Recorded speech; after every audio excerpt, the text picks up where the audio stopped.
Of course, we got another aftermarket condenser here, and whether it leaks or not is a gamble. Get the old dice, roll them. You know, usually they work, or at least they work for a while. And there's the OEM, there's the aftermarket, there's the aftermarket. Now, first thing I noticed just walking up to this, and even the body shop guy immediately said, I left the front off because I'm afraid this is going to leak. And it doesn't matter if you put on new OEM O-rings because it's an aftermarket condenser. And if they did not machine it right, even with brand new OEM O-rings, you can have a leak. And this is not O-rings. These are those fixed metal washers that have the O-ring impression inside of it, like a gasket. First thing you notice when you're looking down here, just walking up to it from a mile away, I could see how far off their machining is. Let's get a little closer look. Closer, closer, closer. Tell me, what do you see? Can your eyes see that towards the bolt, it's tighter and there's an angle, and towards the other side, as you go off to the left, you can see the gap is wider. Let's zoom in there a little bit. Do you see that right there? On the OEM, it's flat. And coming over here, I came over here, let's see if I could see, can I get it? Right there. Let's see if I can zoom in on it. Now, I can't quite, I don't know if my camera is catching it or not, but I can definitely see it with my eye. Let's come over here. I'm going to turn it around.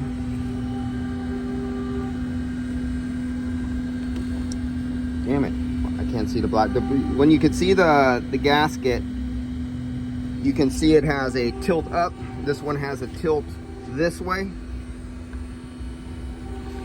Now, you can pass a vacuum decay test.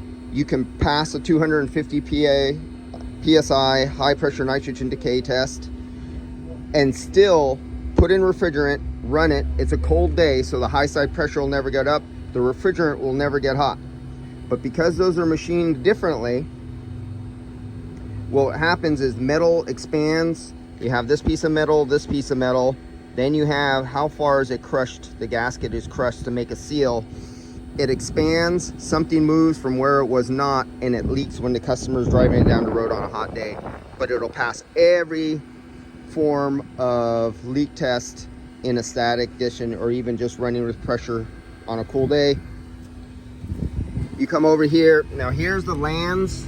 Now, when you were back in high school and you took machine shop, you used to make stuff like this, so this is nothing new to you. Of course, everybody who's been machining, they went to trade school, they went to college, so that's why they got into this business.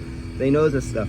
When you take your measurements and you go all the way around and you find out that the lands are cut farther down or not squared, they're not in plane, on this one here, if you took a measurement coming straight out of here and straight out here, and you find that either this was machined at a different angle than this was machined at, what happens is when that block comes down on here, it's close on one side and it's farther up on the other side. It doesn't make full compression of the gasket, and it's just enough to pass all your leak tests in a static situation, but possibly come back with a leak later on because it was an aftermarket condenser. You would not have this if you had an OEM condenser. And yeah, you do 10 of 20 of them, you don't have a problem, and you're gonna take it as a loss because you do it. This is a problem. And unfortunately, there's some shit for brains who wear a white shirt and say, oh yeah, we have pieces of paper that say our stuff passes or meets OEM specifications.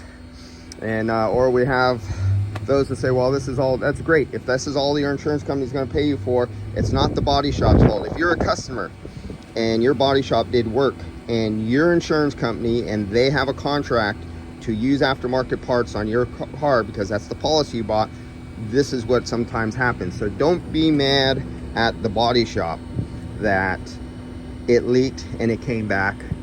It's your insurance company. Now, sometimes it's the body shop. They take corners, and sometimes they are paid for OEM and they slip in a aftermarket and they think nobody's gonna know the difference. That's a different story. We're talking about something different there. But in this case, it's not. This is a good body shop I'm at, but this is what the insurance company requires. So I don't care, because I ain't a dumbass. If this leaks later on, a week later, I just double charge. I charge coming back to look for the leak. Of course, I'm going to find a leak here. That's going to be $219 or more. Then I charge for the recovery. That's going to be another $89. Then I'm going to charge for the recharge. And depending on what refrigerant this is 134, that's going to be another $370. And because they saved $80 on the condenser. See you guys later. Enjoy your day.